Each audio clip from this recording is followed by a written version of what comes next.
அன்பின் சகோதர சகோதரிகளே, ஆண்டவர் இயேசு கிறிஸ்துவின் நாமத்தில் மெசஞ்சர்ஸ் ஆஃப் குட் நியூஸ் சார்பில் வாழ்த்துக்கள். ஆண்டவரின் பெரிதான கிருபையால் இன்று புதிய மாதத்தையும் வரும் நாட்களிலே லெந்து காலத்தை நாம் காணும் சிலாக்கியத்தை பெற்றதால் நாம் அவரை துதிப்போம். இன்று தீத்து 2 அதிகாரம் 14 வசனத்தை நாம் தியானிப்போம். அவர் நம்மை சகல அக்கிரமங்களின்றி மீட்டு கொண்டு தமக்குரிய சொந்த ஜனங்களாகவும் நற்கிரியைகளை செய்ய பக்தி வைராக்கியம் உள்ளவர்களாகவும் நம்மை சுத்திகரிக்கும்படி நமக்காக தம்மைத்தாமே ஒப்பு கொடுத்தார் என்று நாம் வாசிக்கிறோம். லேவியராகமம் 23:27 வசனத்தில் 7ஆம் மாதம் 10ஆம் தேதியிலே உங்களுக்கு பாவ நிவிர்த்தி செய்யும் நாளாகும். அப்பொழுது நீங்கள் உங்கள் ஆத்துமாக்களை தாழ்மைப்படுத்தி கர்த்தருக்கு தகன பலி செலுத்த கடவீர்கள் என்று மோசேயிடம் கர்த்தர் கூறுவதை நாம் பார்க்கிறோம். அந்த நாளிலே உங்கள் தேவனாகிய கர்த்தருடைய சந்நிதியில் உங்களுக்காக பாவ நிவிர்த்தி செய்யப்படும்.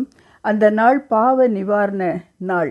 அந்த நாளில் தன்னை தாழ்த்தாத எந்த ஆத்மாவும் தன் ஜனத்தில் இராதபடி அறுப்புண்டு போவான் என்றும் கூறப்பட்டுள்ளது.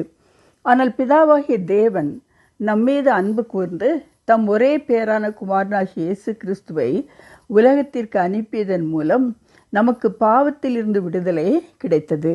லேவியராகமத்தில் கூறப்பட்டுள்ளது போல அந்த பாவ நிவாரண நாளில் மட்டுமல்ல, ஆண்டவர் இயேசு கிறிஸ்து என் இரட்சகர், என் மீட்பர், எனக்காக சிலுவையிலே தன்னை பாவ நிவாரண பலியாக ஒப்பு கொடுத்தார் என்று விசுவாசிக்கிறவர்கள் யாராக இருந்தாலும் எந்த நாளிலும் ஆண்டவரின் இரட்சிப்பை, மீட்பை பெற முடியும் என்று நாம் வேதத்தில் பார்க்கிறோம். ஆண்டவர் இயேசுவை விசுவாசித்து அவருடைய நாமத்தை தொழுது கொள்கிற எவனும் ரட்சிக்கப்படுவான் என்று ரோமர் 10ஆம் அதிகாரம் 13ஆம் வசனத்திலே வாசிக்கிறோம். Jesus Christ tight to redeem us. இரண்டாவதாக, சகல அக்கிரமங்களின்றும் நம்மை மீட்டு கொண்டு தமக்குரிய சொந்த ஜனங்களாக மாற்றுவதற்காக தன்னை சிலுவை மரணத்திற்கு ஒப்பு கொடுத்தார் என்று வாசிக்கிறோம். ஆண்டவரின் சிலுவை மரணத்தால் பாவத்தின் கட்டுப்பாட்டிலிருந்து நாம் விடுதலை பெற்று ஆண்டவரின் மகன், மகள் என்று சொந்தம் பாராட்டும் கிருபையை பெறுகிறோம். அசுத்தமானவர்களை தொடாது பாவ வாழ்க்கையினின்று நாம் விடுவிக்கப்பட்டோம் என்று விசுவாசத்தோடு நாம் வாழும்போது ஆண்டவர், நான் உங்களை ஏற்றுக்கொண்டு உங்களுக்கு பிதாவாய் இருப்பேன், நீங்கள் எனக்கு குமாரரும் குமாரத்திகளுமாக இருப்பீர்கள் என்று கூறுவதை நாம் 2 கொரிந்தியர் 6:18 வாசிக்கிறோம். ஆகவே அவரை அப்பா, பிதாவை என்று கூப்பிடக்கூடிய புத்திர சுவிகாரத்தின் கிருபையை நாம் பெறுகிறோம்.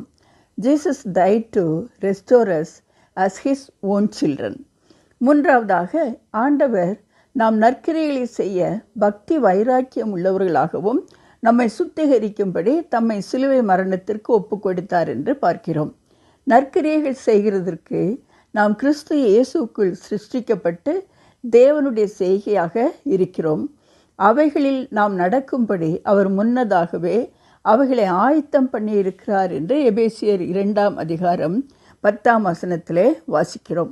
ஆகவே ஆண்டவர் நம்மை மீட்டு கொண்டது அல்லது ரட்சித்தது அவரை பிரதிபலிக்கும்படி நற்கிரியைகள் செய்ய பக்தி வைராக்கியத்துடன் வாழ்வதற்காகவே என்பது விளங்குகிறது. இந்த லெந்து நாட்களில் நாம் அதிகமாக உபவாசித்து ஜெபிப்போம்.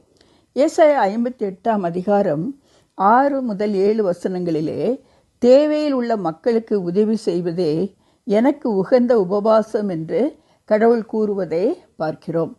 உபவாசம் நமக்கு சரீர பிரகாரமாகவும் ஆவிக்குரிய பிரகாரமாகவும் பலனளிக்கும். ஆனால் மற்றவர்களுக்கு அன்புடனும் நீதியுடனும் தாராளமாகவும் சேவை செய்வதே கடவுளுக்கு பிரியமான உபவாசம் என்று ஏசாயாவிலே நாம் பார்க்கிறோம். கொலோசியர் 3:17 வார்த்தையினாலாவது கிரியையினாலாவது எதை செய்தாலும் கர்த்தர் இயேசுவின் நாமத்திலே செய்து தேவனை ஸ்தோத்திரியுங்கள் என்று பவுல் கூறுகிறார்.